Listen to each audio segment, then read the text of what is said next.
Welcome to Pure Nonfiction, the podcast interviewing documentary filmmakers. I'm your host, Tom Powers. On today's episode, I talk to Rod Blackhurst and Brian McGinn, the directors of the new Netflix documentary, Amanda Knox. The film explores the crime that became fodder for tabloid headlines. It began in 2007, when the British student Meredith Kercher was found murdered in her apartment while living abroad in Perugia, Italy. The local prosecutor Giuliano Menini focused on Kercher's American roommate Amanda Knox and her Italian boyfriend Raffaele Sollecito. The press framed it as a bizarre sex crime and dubbed her Foxy Knoxy. The girl known as Foxy Knoxy. Everyone is talking about it. I mean, it was a feeding frenzy for everyone. What more would you want in a story? I mean, all you're missing is the royal family and the Pope. The case dragged through Italian courts and tabloids for years, resulting in a conviction, an acquittal, then another conviction, and a final acquittal for Amanda and Raffaele. In the film, directors Rod Blackhurst and Brian McGinn managed to get all the key players to tell their versions of what happened, as well as a leading British journalist on the case, Nick Pisa. I selected the film in my job as the documentary programmer for the Toronto International Film Festival for its world premiere in September. Amanda Knox was in the audience for that screening as a silent observer.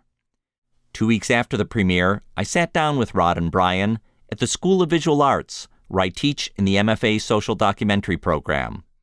I asked how they first reached out to Amanda. The first voice you hear is Rod.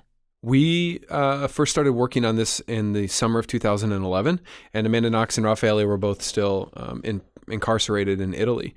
And we actually didn't talk to Amanda until after they were acquitted that year, and we flew to Seattle, and we spent a couple days kind of trying to get to know her and also trying to tell her about the type of film that we would want to make.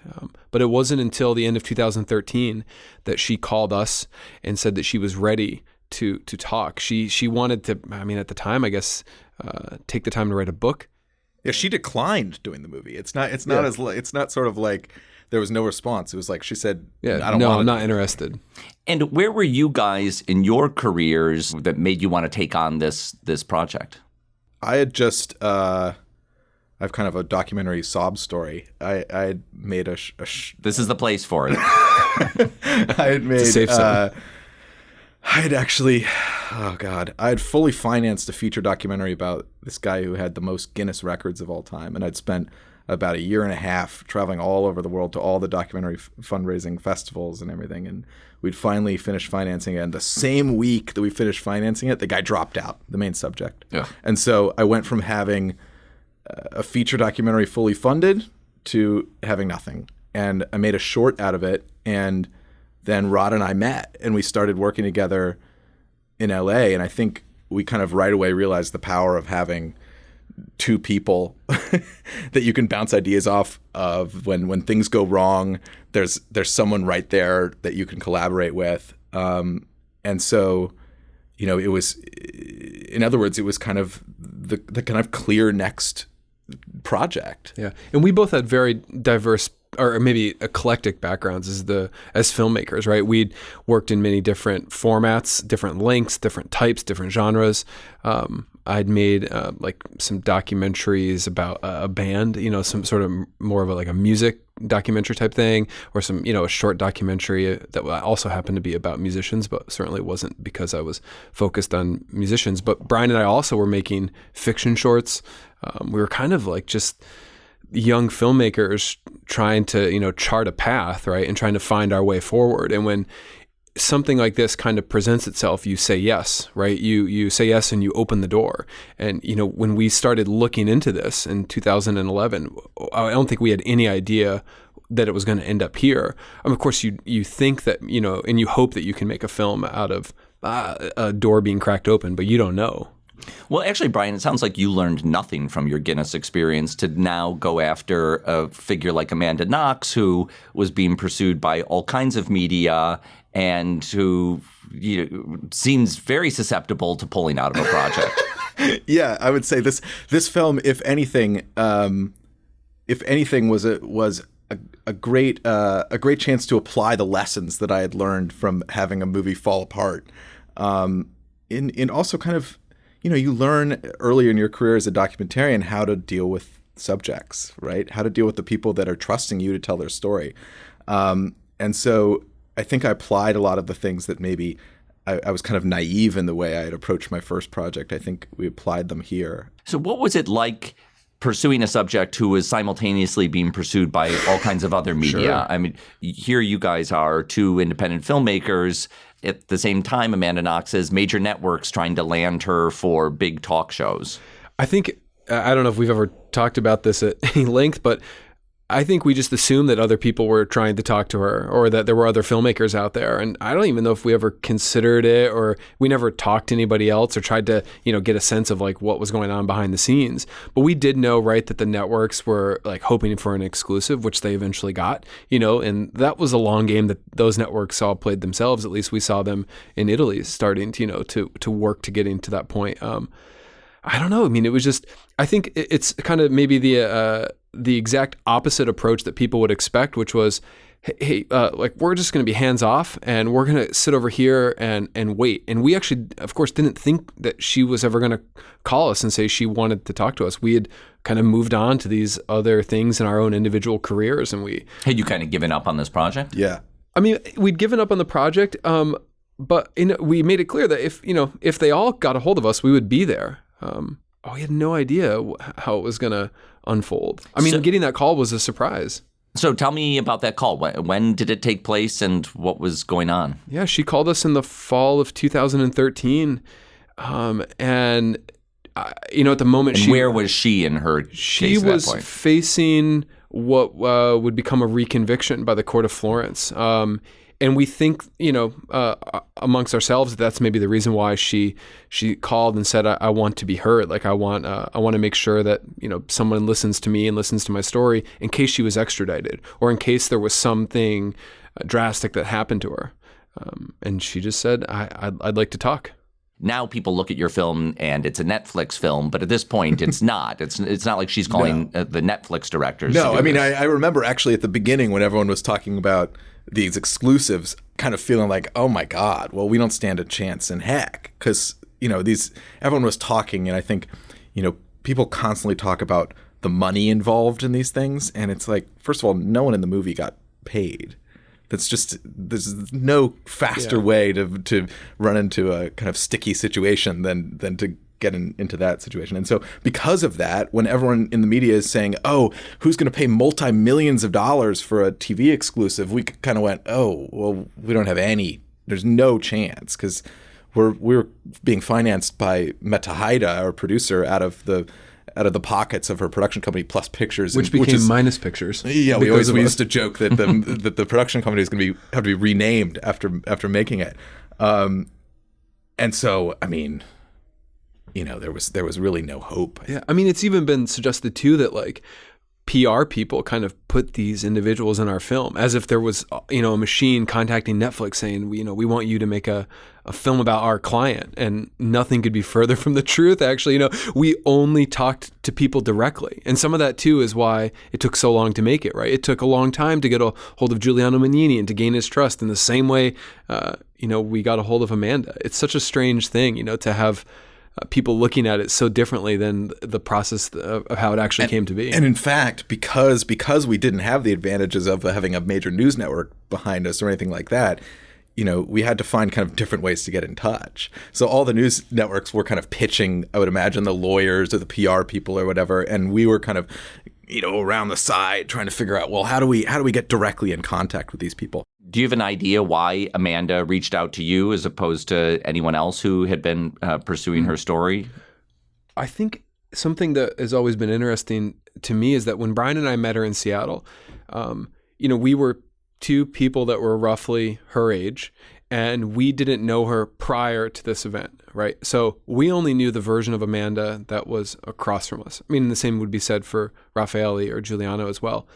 And I think in some ways, that we saw her as this person that had grown and changed as a human being because of these experiences. We didn't know that there was another version of her, and we just kind of took her at face value and took her and her experiences at face value and wanted to just understand her because that was the only version we knew. And I think she saw us treating her with a lot of respect, based on this set of experiences, and just having a lot of empathy for anybody in that situation. And maybe that's what appealed to her. She said, well, these guys just want to see me as me, this person who is this version that I am now. I really don't remember talking much to her, which is very strange. I remember more that she talked a lot. And I think that in some ways, coming back to Seattle, I think you see in the film that, she talks about, I thought everything was going to be the same when I came back. And then she gets back and it's not the same because she's now an internationally known person. Half the world still thinks she killed her roommate. And so everything has kind of changed for her. And all of the people who I think she would normally have gone to talk to, there's extra baggage there. And I think that was the thing that I remember being so interesting was it seemed as though she when she spoke to us, there wasn't that extra layer of like, oh, you're in my family or you're my friend. It was almost like in some ways like she was journaling, but directly at us instead of kind of at her loved ones or whatever. So when did you begin the interviews that we see in the film? Yeah, the first interview we did was in January of 2014 in Seattle.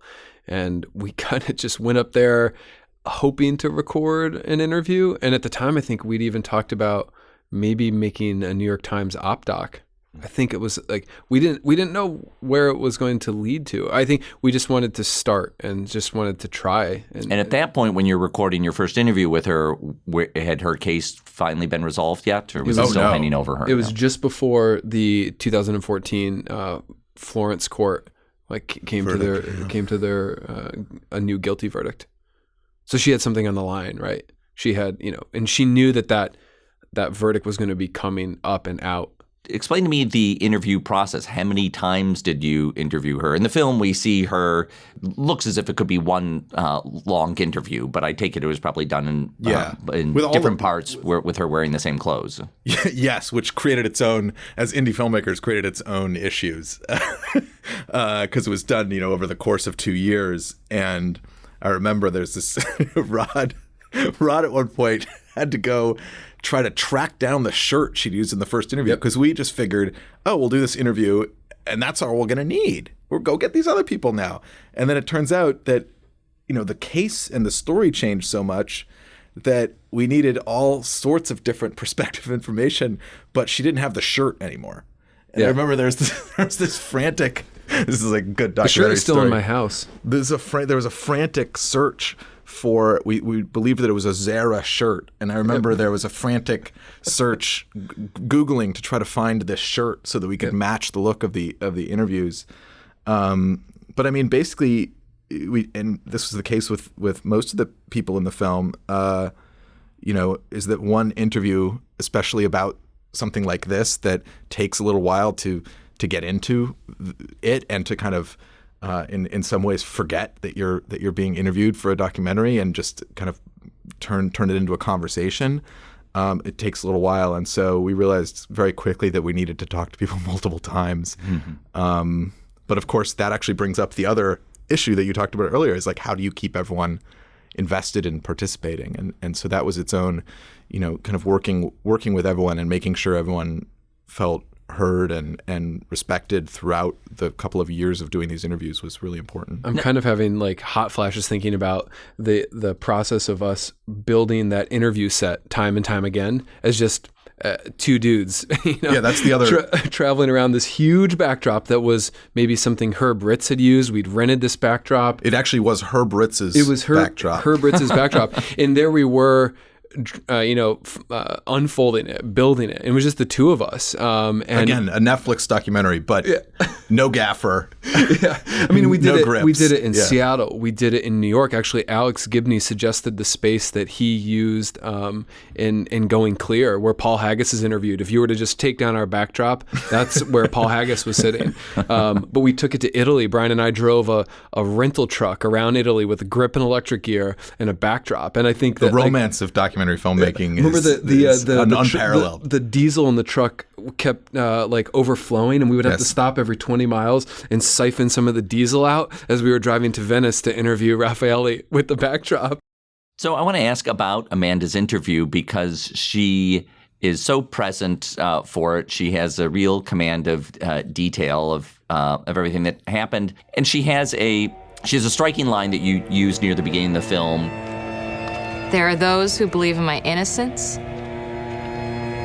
and there are those who believe in my guilt. There's no in between. And if I'm guilty, it means that I am the ultimate figure to fear, because I'm not the obvious one. But on the other hand, if I'm innocent, it means that everyone's vulnerable. And that's everyone's nightmare. Either I'm a psychopath in sheep's clothing, or I am you. And it sounds like a line that's almost scripted. Yeah, Like how, everyone asks us that. Yeah. I mean, I asked her, why do you think people are so fascinated by this story? And she thought about it for a while, and then I think that in a lot of ways, some of the things that we were talking about with her, she had not been asked, but she had thought about a lot. And I think that was actually, there's this gap, I think, between, what people who have gone through a circumstance like this think about and pore over in their minds over and over again, and what they're asked when they go on ABC with Diane Sawyer. In that I guess that's a big difference because Diane Sawyer has 30 or 60 minutes to ask the gotcha questions. Yeah. And you have a longer time to go roam around for other details. And we're interested in different things. I think we actually, in a lot of ways, the verdicts in the case freed us up to ask about larger questions. And so I think we were always fascinated from the beginning. I remember at the very outset of the film, the first kind of pitch of it was really about the power of narratives and being kind of what it's like to be trapped inside a narrative that you did not create, or that what happens when you make one misstep and it defines you for the rest of your life. And so in a lot of ways, all of the people in the film fall into that kind of description. You could describe all of their kind of journeys that way in the film. And so, I think that coming at it from that lens, we were not as interested in, okay, well, what about this detail here? And doesn't that make you this? We were much more interested in the larger questions. And so I don't think she'd been asked that. And I think she'd thought a ton about why are there all these cameras? Why does everyone recognize me? And she just came out with that. The family of the murder victim Meredith Kircher did not participate in the film. I asked the filmmakers how they grappled with revisiting this tragedy when the victim's family may prefer to put it away. Yeah, I mean, it's such a sensitive topic, and something we spent so much time talking about that and thinking about that. I remember having lots of conversations with Matt Hamachek, who edited the film, about how we could deal with that. And I think that one of the things that we tried to do was we didn't want to make it an examination of her and trying to dive into these nitty-gritty details of the crime scene and all of that stuff that would continue to be and is terribly painful, I'm sure, for the family. And so at the same time, we really wanted their voices to be in the movie. And we reached out to them a number of times over the course of making the film and never heard back. And we would, of course, love to talk to them still. We would love to make something with them. But I think that in the making of the film, we tried to then include their voices at the points in the film where it felt like we needed to hear from them. And we did that with archival footage. And I think the moment for me that stands out is Arlene Kircher's reaction at the end of the movie, where This is the mother. Meredith's mother. And she's kind of confronted on the street by these freelance journalists. This is a piece of archival. And they ask her, what's your impression of the final verdict, of the Supreme Court verdict? And she says, she doesn't really know what to make of it, because we've had all these verdicts, two guilty verdicts and 2 acquittals now. And, how to process that is something that I think it probably remains very tough. I don't know. I think that the only thing that we could do was to try to, at all points, ask ourselves if we believed that we were being as respectful as we could. Yeah, trying not to sensationalize it, but trying, of course, to remind people that at the heart of this story is this tragedy.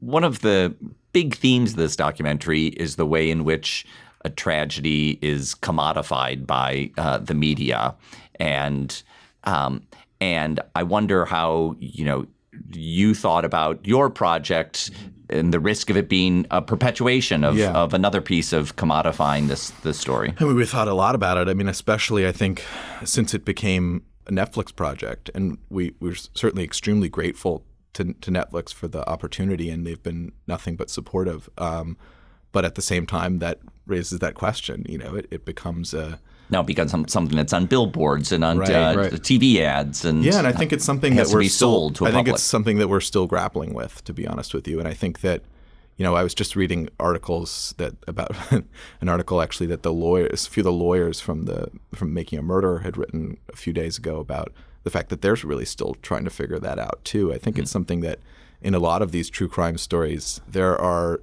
stories that are deserving of being told, but at the same time, in telling those stories, it is uncovering and kind of reopening wounds for people. And so I don't really know yet that we personally have kind of figured out how we feel about that. I do feel like there's a story that we tell in this movie that is important, and I think that had there not been that important story that we felt like needed to be told, we would not have made the movie. We'll be back in a minute with more from Rod Blackhurst and Brian McGinn talking about Amanda Knox.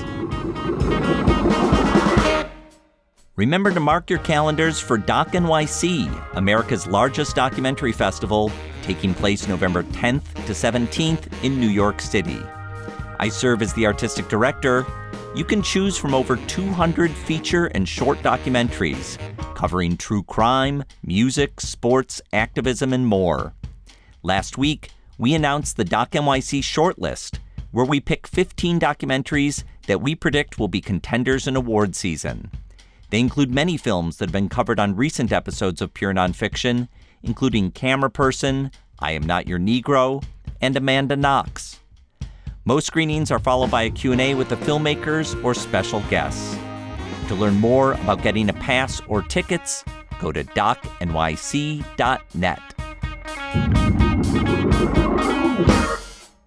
This film is a lot about the impressions that were created around Amanda Knox. From the very first time that she appeared in the press, people were making all kinds of interpretations about an infamous video of her kissing her boyfriend, Raphael, soon after the crime, and how she appeared in court and what was the expression on her face. It's led to a lot of conversation that tends towards, blaming her for her own predicament. And I wonder if you think there is any validity to that interpretation of her behavior. Well, you see at this moment in the film that Giuliano Menini and her both talk about when she's being interrogated. And you can see how each of their own worldviews and, their cultural backgrounds affect how they see the other. Giuliano Menini says, well, because Amanda is resisting interrogation, that she's has some anarchistic attitude in his words that are maybe emblematic of somebody from Seattle or from the Pacific Northwest. And you can see from her point of view at that point in the film that she talks about, that she felt pressured, and you can again see how they're both trying to read into the other person's actions, and they're trying to, have that inform something greater when it could just be two people behaving the way that they would behave. Maybe it doesn't mean anything that's greater than that. And I think that's the case with all of the actions that anyone is doing or anyone is having in the film, right? There are all these enigmatic situations that people are trying to find something in and discover something in and see what that says about the person, because that's the way we look at people as human beings. What I heard you asking was, do we think that in some ways she's to blame for the way that she behaved, and that kind of egging on this suspicion of her?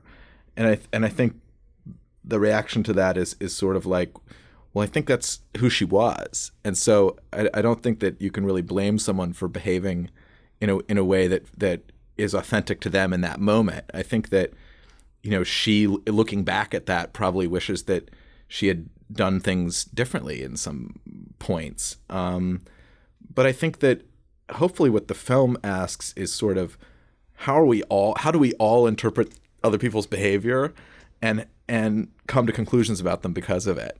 And, we were very careful in the film that the evidence that we really focus on and dive deeply into is the scientific evidence.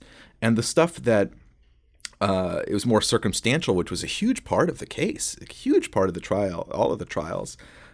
We tried to present that to the audience in a way where you kind of put it in the audience's lap and say, here's the stuff, and the audience actually hopefully starts to feel one way or the other based on their reaction to that stuff. And there's the old film school Kuleshov effect discussion, right? Where if someone's face is impassive, but you edit it against a number of different images that inspire different reactions from an audience, the audience will actually start to apply their feelings and their reactions to these images onto the people's faces. And I think that in a lot of ways, that's how people looked at Amanda. They saw her outside the crime scene and they said, well, I would not have done that. Or maybe I would have wanted to be consoled by my boyfriend there. And so they applied then onto her look, kind of looking around outside the crime scene. They applied either, well, that must mean she's a killer, or that must mean she's innocent. And so I think all of these things were super interesting to us. And I can't think of another case in which the circumstantial evidence of a story became actually what drove the news coverage. And it was almost kind of like, what do you think? What do you think? What do you think? It became a pundit discussion over how do we analyze this behavior. And that, I think, is super interesting, because what happens then is, now we're asking Donald Trump for his opinion on someone's behavior, and that's gotten a long way away from what do judges and a jury think. So, and there is like this super feeding frenzy around judging Amanda Knox, pro or con, and I glimpsed a little of it 2 weeks ago at the Toronto International Film Festival when we showed the world premiere. And Amanda Knox came with her current boyfriend, and I heard a verb I'd never heard before. A publicist texted me before the screening. We hadn't made it public that Amanda Knox was going to be there, but a publicist texted me, she's been papped, meaning that the paparazzi had photographed her at the airport.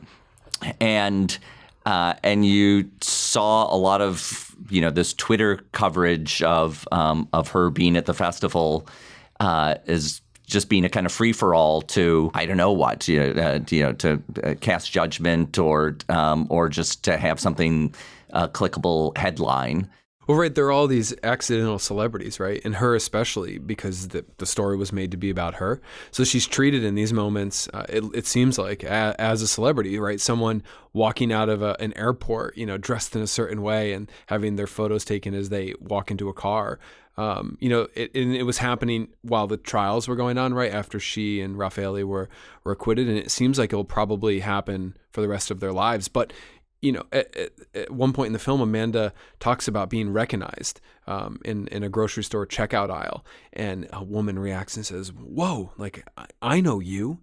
And, she reacts in the film, well, you don't know me. And I think that's something Brian and I've talked about at length, is that, you can't in 90 minutes, of course, understand the complexities of an individual. And none of these people really want to be in the situation to have their lives analyzed forever. Again, Giuliano Manini as well as Amanda Knox.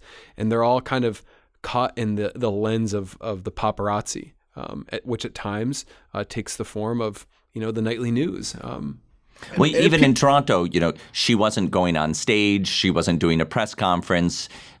She wasn't, trying to draw attention to herself. She was also not promoting the film, which was, I think, what a lot of the reports were.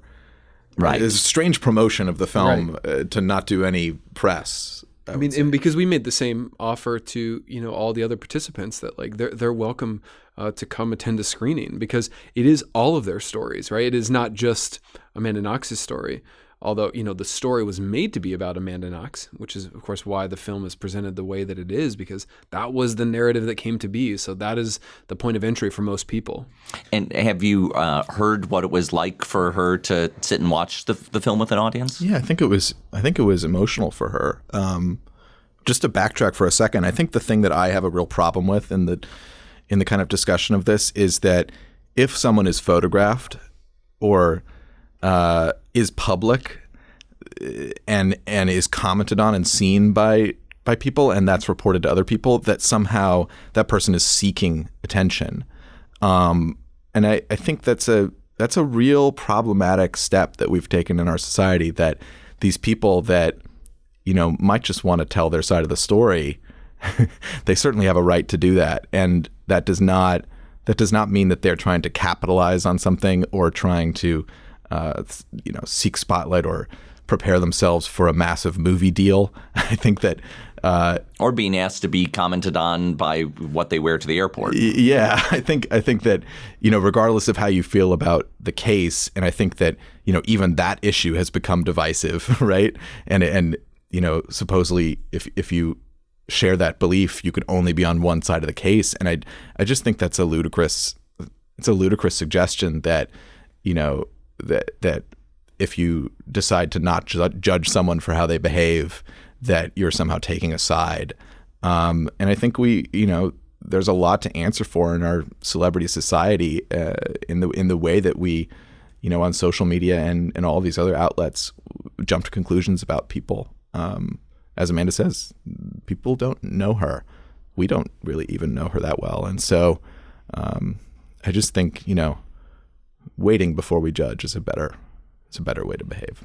So let me ask you about the media in this case. You interview prominently one journalist in the film, Nick Pisa, a British journalist. Why did you pick him as the person to focus on out of all the media that covered the case? Sure. Well, Nick was one of the first journalists to arrive on the scene. And he wasn't just reporting for the Daily Mail. He also began corresponding for NBC in the States or Sky News in the UK.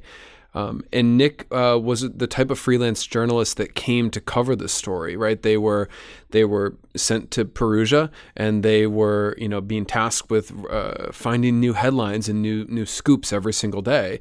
And as Nick says in the film, it's not just because that's his job, which he does do well, and of course he's very good at finding headlines and finding stories. The king of scoops. He's the king of scoops, but he's also doing that job because that's the type of thing that people want to read, and he's giving people what they want in some strange way. Here's a clip of Nick Pisa in the film. At the time, people were saying, "Oh, how could you do that? How could you cover such a story? And how could you be involved?" And yet, at the same time, these are the same people who are logging onto the internet first thing in the morning, trying to find out the latest details. Yeah, Nick's emblematic too of the type of journalism that was coming to be in that era. we saw a shift towards social media journalism, stories that needed to be turned into tweets or into Facebook updates or links that or headlines that people maybe wouldn't take the time to click through to the link, but they would kind of read the headline. And so Nick was operating at a time when the landscape was changing, and it was changing rapidly. And there were, I think that there have been a lot of things said in reviews of the film so far that I think single people out as villains in the movie, and that's certainly not the way that we hope people watch the film. I think that one of the things that was interesting for us is the whole idea of who people see as the quote unquote bad guy is completely fluid depending on your point of view. And we don't really think it's fair that people have kind of locked onto Nick as this kind of figure. I think that well, let me say something about that, because Nick Pizza, he relishes salacious detail. He's proud of scoops, even when those scoops fed misleading information into the world. And he comes across as absent of any self-criticism over stories that he put out in the world that proved to be wrong. When you say that Nick is just giving readers what they want, I'm not sure I'm ready to just let him off from responsibilities of a journalist to dig harder for the truth and expend more energy when you've made a mistake. That's very fair. And I mean, there were certainly many journalists who did excellent long-form reporting. I think that, the point they were trying to make is more that there was this cultural shift towards, and I think also if you think about Nick in his personal situation, as a freelancer, you get paid such a small amount of money per story, and it becomes this chicken and the egg situation, right? If you're getting paid £150 to write a story, it might even be less than that. I don't remember the exact figures, but I mean, when you're getting paid such a small amount per story that's published, you're kind of forced in. The only way that you can put food on the table for your family is to produce X amount of stories a month. Like a volume. And so, while people can certainly say that Nick's definition of what he's doing is not, the traditional kind of check two sources journalism that a lot of people talk about, it's also true that the circumstances surrounding his work created the need to do things that way. So I think that's, it's kind of important to touch on that. Also, you said something about self-criticism. And I would actually argue that I'm not sure that anyone in the film is self-critical about anything. And I think that, so many people, depending on the way that they view the case, think that one person or another made mistakes, right? And I think that was what was so interesting for us, is that even each of these people are so ingrained into their positions, makes sense, right? That there was not really a lot of self-criticism from any of them. So I don't think it's just Nick. I just think that it's not like the prosecutor says, I should have done something differently, or that Amanda says that she should have done something differently. So I think that's sort of emblematic of what happens when the entire world focuses on something and everyone has such a strong ingrained opinion. I think being self-critical would almost be surprising for these people in that circumstance. To talk about self-criticism and people wanting to vilify Nick Pizza, or some people want to vilify Giuliano Manini, that shouldn't everybody be kind of taking a look at themselves too, and the role that they played, and not only consuming it, but in perpetuating the stories or perpetuating the feelings, right? Continuing to engage with it, and then continuing to feel a certain way, and having that be the thing that you want to talk about and you want to share and convince other people of. There should be a level of self-criticism that happens when you watch the film, and maybe some of the moments that people chuckle at are not meant to be laughs. They're meant to be these moments where you should look in the mirror maybe for a split second and say, whoa, how did I contribute to that? And do I feel uncomfortable laughing at this moment? I want to thank Rod Blackhurst and Brian McGinn for talking to me. Their film, Amanda Knox, is now playing on Netflix. On our next episode, I talk to Ava DuVernay. She's best known as the director of Selma. Now she's directed a documentary called 13th. The title refers to the Constitution's 13th Amendment that ended slavery only with the loophole phrase, except as a punishment for a crime. In our conversation, I asked DuVernay about her education in politics and film. Your first feature-length documentary is called This Is the Life, about... Only you know that, Tom. Only the doc guy knows about that little doc. Wow. Pure Nonfiction is distributed by the TIFF Podcast Network. Thanks to our team, series producer Michael Scotty Jr., sound mixer Kyle Murphy, web designer Cross Strategy, marketing coordinator Sarah Modo, social media handlers Jordan Smith, Alana Schreiber, and executive producer Rafaela Neyhausen. If you're in New York City this fall, you'll find me on Tuesday nights at IFC Center for Stranger Than Fiction, presenting a retrospective of documentaries by Jonathan Demme. If you've enjoyed this podcast, please subscribe on iTunes. We'll be back next Thursday. Until then, you can read our show notes, learn about live events, and sign up for our newsletter at purenonfiction.net.